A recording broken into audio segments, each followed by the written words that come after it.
Thanks very much. In case you didn't know, Gutter's on sale over there.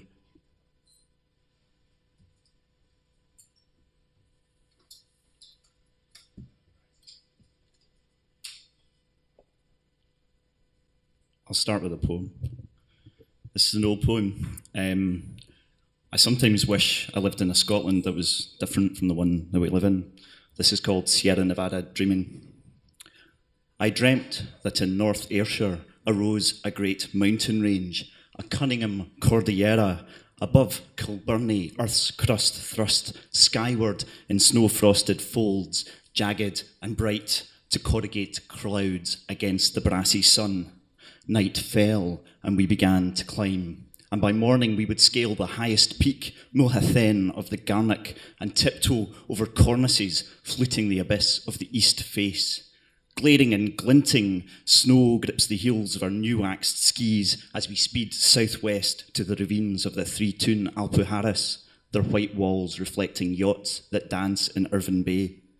And soon the heat will thaw our trail, and tiring knees in slush will fail. We'll stagger last miles to an old cortijo in the sandhills of our deer, to feast on bread and oil, and be carried in a rustic cart to the shining coast, to bounce north to Puerto Largs, where speedboat-envious Glasgoweños stroll in evening blush. How this occurred is pure conjecture. Blame Nobel's dump beneath the Clyde.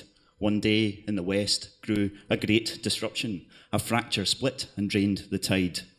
As magma, Goatfell's glory faded, melting as magma pulled the chasm wide, shining summits steeply rising as on tectonic folds they ride. Arran dropped slow below the sunset, and no one missed her granite charms, for we had kissed the Costa climate, embraced her dusty Spanish arms.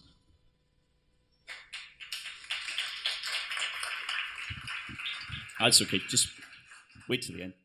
Wait to the end. Just throw money. This is a toxic wee poem. I'm not quite sure where it came from. Well, I do know where it came from, but I'm not going to tell you. This is called Why the Company of Poetry is Preferable. This poem is self-consciously poetic. This poem rides a line so energetic, it will blow you up, it will blow you down, or frankly, blow your mind, but at least it will not fuck with you and leave with words unkind.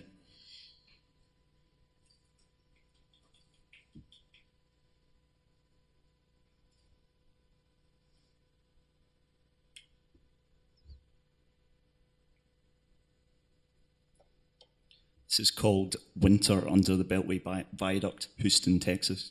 I wrote a series of poems when I was traveling in the States a few years ago. And this is one of them.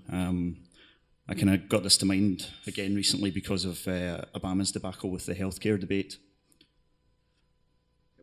Blew through the right end of the harmonica.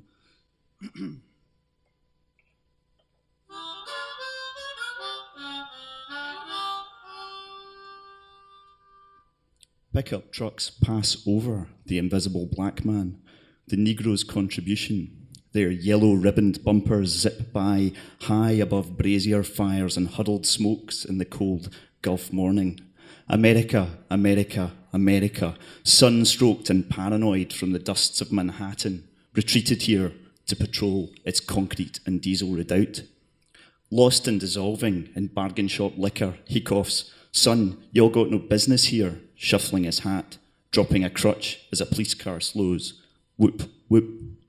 Hear America, hear the siren. Your uninsured excoriate you, itch at your hairy gut, for freedom is nothing without health. This is another imagined Glasgow poem. This is called Fuzzball Orange March. Unfortunately, I forgot my side drum, so you just have to imagine. We'll give it a go. It's not really going to make the right noise.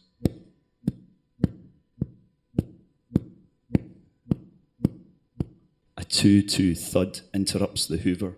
Even oos is matter, and in the entangled fibres on the boards, I see the Glasgow I want, vibrating out from the bass drum, snaking around each other, pulsing to a bossa nova, and with the warm dust of Latin beats in their fluffy wee berets, the honey boys put down their flutes and autofillate.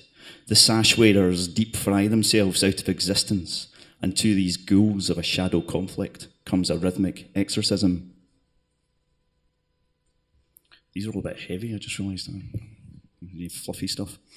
Okay, I wrote a series of poems called Reds, which kind of are blue, but not. This is called Reds number 1 in G.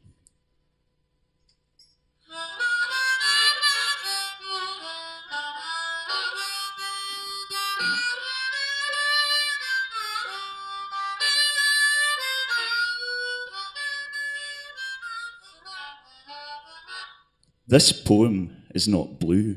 It's not Sunny Boy searing across the 48, down and out. Keep it to yourself. It's not of the delta, but it triangulates the X, the Y, the Z of now, here. You don't have to be black to get blue. This poem likes to muddy the waters. Let's be quite clear about that, my brothers and sisters.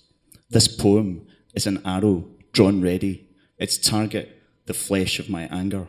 This poem is red.